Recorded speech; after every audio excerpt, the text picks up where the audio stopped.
Want this shit?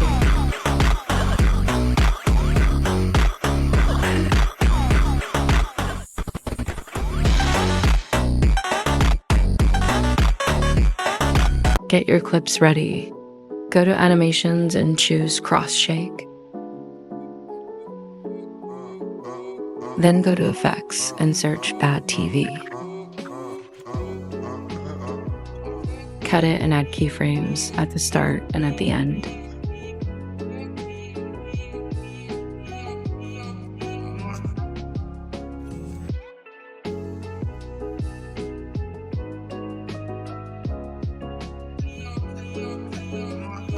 Once you're done, go to effects and select distort effect. After, add shake effect.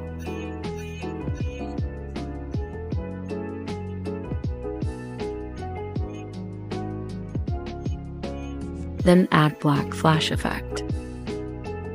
Adjust the effect however you want.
Bah.